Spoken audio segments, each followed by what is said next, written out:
જય શ્રી કૃષ્ણ વૈષ્ણવ, આપણે શ્રી યમનાષ્ટકનો રસપાન કરી રહ્યા છીએ.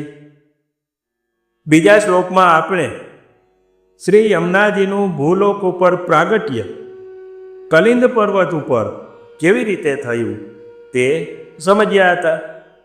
હવે ત્રીજા શ્લોકમાં શ્રી મહાપ્રભુજી શ્રી યમુનાજીને પિતૃગ્રહ એટલે કે કલિંદ પર્વત છોડીને સ્વસુર ગ્રહે બ્રજમંડળમાં કેવી રીતે પધાર્યા તેનું વર્ણન કરે છે કે જાણે નવવધૂના રૂપમાં નવોઢા સ્વરૂપે શ્રી યમુનાજી લગ્ન મંડપમાં પધારી રહ્યા હોય તેવા દર્શન આ ત્રીજા શ્લોકમાં થાય છે કે જેનું ભાવ દર્શન આપણે આજના સત્સંગમાં કરીશું. તો વિડીયોના અંત સુધી ચેનલ સાથે જોડાયેલા રહેશો. હવે સૌપ્રથમ શ્યામ સુંદર શ્રી યમુના મહારાણીજીના શ્રી ચરણોમાં સાષ્ટાંગ દંડવત નમસ્કાર કરીને આજના સત્સંગની શરૂઆત કરીએ. શ્લોક ત્રીજો. ભુવન પાવની મદિગતા મનેકસ્વને પ્રિયા ભીરીવ સેવિતા સુખમયુર હંસાદેવી તરંગ ભુજ કંકણ પ્રગટ મુક્તિકાવાલુકા ગીતંબ તટ સુંદરી નમત કૃષ્ણ તોર્ય પ્રિયા. હવે આપણે ત્રીજા શ્લોકને વિસ્તારથી સમજીએ. તે પેલા વાલા વૈષ્ણવ, આવા સુંદર સત્સંગનો આનંદ આપ ઘરે બેઠા મેળવી રહ્યા છો ત્યારે વિડીયોને એક લાઈક અને કોમેન્ટ તો જરૂર બને. તો આપ સત્સંગના આનંદમાં ડૂબી જાઓ તે પહેલાં વિડીયોને લાઈક જરૂર કરશો. આ શ્લોકમાં શ્રી મહાપ્રભુજી સરિતા અને સ્વામીની સ્વરૂપે પૃથ્વીના સમતલ પટ ઉપર પધારી વ્રજ સુધી આવી પહોંચેલા શ્રી યમુનાજીના શૃંગાર લાવણ્યમય સ્વરૂપનું નિરૂપણ કરે છે. અહીં આપે ભુવમ ભુવન પાવનીમ અધિગતા એવું કહ્યું છે. તેનો અર્થ થાય છે કે શ્રી યમુનાજી પૃથ્વીને પાવન કરવા ભૂમિ પર પધારી રહ્યા છે અથવા તો પધાર્યા છે. શ્રી યમુનાજી તેમના આધિભૌતિક, આધ્યાત્મિક અને આધિદેવી એમ ત્રણેય સ્વરૂપોથી પૃથ્વીને પાવન કરે છે. પદ્મપુરાણના યમુના મહાત્મ્ય ખંડમાં બતાવ્યું છે કે શ્રી યમુનાજી 7 દ્વીપ અને 7 સમુદ્રને ભેદીને પૂર્વાભિમુખ થઈને વહે છે અને પોતાના માર્ગમાં આવનારાઓને પાવન કરે છે. અસ્તાચળથી ઉદ્યાચળની દિશામાં ક્રીડા વિહાર કરનારા શ્રી યમુનાજી તેમના આશ્રિત જીવોના પાપોનો નાશ કરે છે. શ્રી યમુનાજી પુષ્ટિજીવો માટે એક વિશેષ હેતુ સાથે પૃથ્વી ઉપર પધાર્યા છે. તો કે આપણો દેહ પૃથ્વી આદિ પંચમહાભૂતોનો બનેલો છે. તેથી પુષ્ટિજીવોના પૃથ્વી તત્વરૂપ દેહના સર્વદોષ દૂર કરી શ્રી યમુનાજી પુષ્ટિજીવોના દેહને સેવા ઉપયોગી અલૌકિક બનાવે છે. તે દેહમાં રહેલા મન અને અંતઃકરણને પણ પવિત્ર બનાવી ભગવદ રસ માણવાને લાયક બનાવે છે. આમ શ્રી યમુનાજી ભક્તોના શરીર ભગવત સેવા યોગ્ય બનાવે છે અને તેમના મનને ભગવદ રસથી ભરી દે છે. મન ગમે એટલું શુદ્ધ હોય અને પવિત્ર હોય પણ તેમાં ભગવાન પ્રત્યેની ભક્તિ અને અનન્યતા ન હોય તો પુષ્ટિ માર્ગીય દ્રષ્ટિકોણથી તેને અશુદ્ધ જ માનવામાં આવે છે. આપણું તન જ્યારે અભિમાન રહિત થઈને ભગવદ સેવામાં, ભગવદ ભજનમાં તત્પર બને ત્યારે જ તે શરીરની પવિત્રતા છે. અને એ જ રીતે આપણું મન ભગવાનમાં અનન્ય ભાવવાળું બને ત્યારે જ તે મનની પવિત્રતા છે. આમ આ બંને પવિત્રતા સિદ્ધ કરવા શ્રી યમુનાજી પૃથ્વી પર પધાર્યા છે.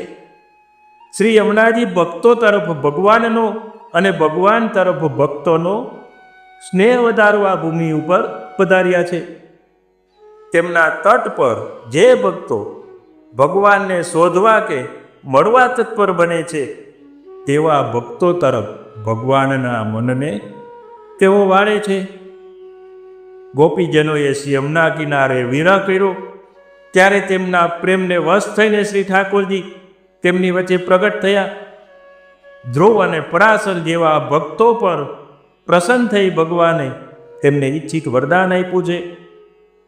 આવા શ્રી યમુનાજી પૃથ્વીને પાવન કરતાં કરતાં પોતાના સ્વસુર ગૃહ વ્રજમંડળમાં પધારી ચૂક્યા છે.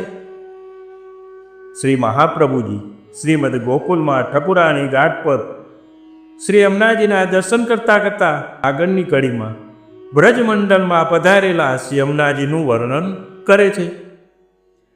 વાલા વૈષ્ણવો, આપનામાંથી કોને કોને વ્રજમાં જવાનો અને શ્રી ગોકુલમાં ઠકુરાણી ઘાટે શ્રી યમુનાપાન શ્રી બેઠકજીમાં જારી ચંપસ કરવાનો લાભ પ્રાપ્ત થયો છે તે કોમેન્ટ કરીને જણાવજો.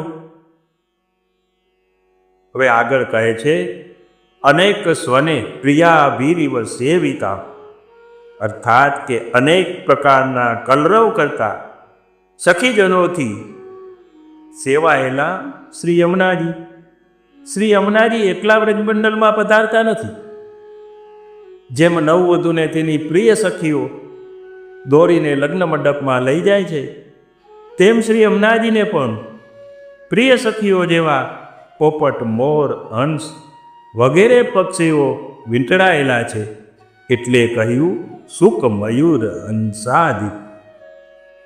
લગ્ન મંડપમાં નવવધૂને લઈ જતા તેની સખીઓ મંગલ ગીતો ગાય છે. તેમાં પક્ષીઓ પણ અનેક પ્રકારે કલરવ કરે છે. પોપટ પોતાની વાણી દ્વારા મીઠું બોલીને, મોર પોતાના રંગબેરંગી પીછા ફેલાવી કલા કરી નૃત્ય કરે છે અને નૃત્ય દ્વારા શ્રી યમુનાજીને રીઝવે છે. અને હંસ તેની મસ્ત ચાલથી શ્રી યમુનાજીને રીઝવે છે. પોપટ એ સાત્વિક ભક્ત છે અને તેની સેવા વાચિકી છે. મોર એ રાજસ ભક્ત છે અને તેની સેવા કાયિકી છે. તેમજ હંસ એ તામસ ભક્ત છે અને તેની સેવા માનસી સેવા છે. આવા ભાવવાળા આ પક્ષી ભક્તો અનેક સ્વને એટલે કે વિવિધ પ્રકારથી સેવિતા શ્રી યમુનાજીને પ્રસન્ન કરીને તેમની સેવા કરે છે. શ્રી ગોસાઈજી આજ્ઞા કરે છે કે આદિભી પદથી એવું સમજાવ્યું છે કે શ્રી યમુનાજીની સેવામાં આ ત્રણ પક્ષીઓ ઉપરાંત કોયલ, કબૂતર, ચાતક, સારસ આદિ અનેક પક્ષીઓ પણ તત્પર છે. આ પક્ષીઓ તેમના કલરવથી શ્રી યમુનાજીમાં વિવિધ રસભાવો જાગૃત કરે છે. હવે આગળની પંક્તિમાં શ્રી યમુનાજીના શૃંગાર સહિતના નૈનાભિરામ સ્વરૂપનું વર્ણન કરતા શ્રી મહાપ્રભુજી આજ્ઞા કરે છે કે તરંગ ભુજ કંકણ પ્રગટ મુક્તિકા આલુકા. શ્રી યમુનાજીનો જલપ્રવાહ એ ભૌતિક જલપ્રવાહ નથી, તે સાક્ષાત શ્યામ સુંદર શ્રી યમુનાજી જ છે. સરિતા સ્વરૂપ શ્રી યમુનાજીમાં તરંગો ઉછળી રહ્યા છે. આ ઉછળતા તરંગો કિનારાને સ્પર્શે છે. કિનારા પરની વાલુકા એ અન્ય નદીઓની રજ કરતા વિલક્ષણ અને અલૌકિક છે. આ વાલુકા શ્યામવર્ણી અને મોતીઓની જેમ ચમકતી વાલુકા છે.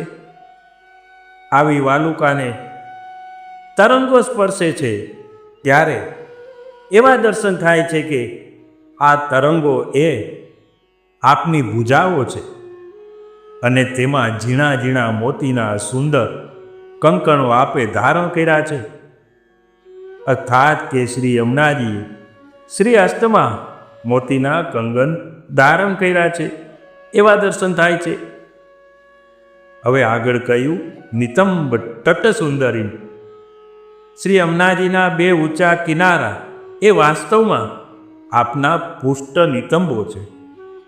પુષ્ટ નિતંબો પર મોટી જડી કંકણોવાળી ભુજાઓ પસારીને 16 શણગાર સજીને નવોડાના સ્વરૂપમાં શ્રી યમુનાજી શ્રી ઠાકોરજી પાસે પધારી રહ્યા છે. આમ 16 શૃંગાર ધારણ કરેલા શ્રી યમુનાજીની સુંદરતાનું વર્ણન કરતા શ્રી મહાપ્રભુજીએ શ્રી યમુનાજીને કૃષ્ણ તુર્યપ્રિયા કહ્યા છે. તુર્યપ્રિયા એટલે ચોથા સ્વામીની. અહીં પ્રિયા કહેવાનો અર્થ એ છે કે શ્રી યમુનાજી એ માત્ર પ્રભુના પટરાણી જ નથી, પ્રિયા પણ છે. શ્રી ઠાકોરજીના મુખ્ય 4 સ્વામીણીઓ શ્રી રાધિકાજી, શ્રી ચંદ્રાવલીજી, શ્રી રાધા સહચરીજી અને શ્રી યમુનાજી. શ્રી રાધિકાજી એ તામસ ભાવ પ્રધાન છે, શ્રી ચંદ્રાવલીજીમાં રાજસ ભાવ પ્રધાન છે અને રાધા સહચરીજીમાં સાત્વિક ભાવની પ્રધાનતા છે, જ્યારે શ્રી યમુનાજીમાં નિર્ગુણ ભાવની પ્રધાનતા છે. આવા ચતુર્થ પ્રિયા શ્રી યમુનાજીના દર્શન કરીને શ્રી મહાપ્રભુજી તેમને નમન કરે છે અને નમન પદ દ્વારા આપણને નમન કરવાની આજ્ઞા કરે છે. આમ ત્રીજો શ્લોક પૂર્ણ થાય છે. વાલા વૈષ્ણવો, આવા સત્સંગના વિડીયો શ્રવણ કરવા ચેનલને સબસ્ક્રાઈબ કરીને રાખજો અને વિડીયોને લાઈક અને કોમેન્ટ જરૂર કરશો એવી ભાવના સાથે આજનો સત્સંગ શ્યામ સુંદર શ્રી યમુના મહારાણીજીના શ્રી ચરણોમાં સમર્પિત કરીએ છીએ. ફરી મળીશું. ત્યાં સુધી સર્વને જય શ્રી કૃષ્ણ.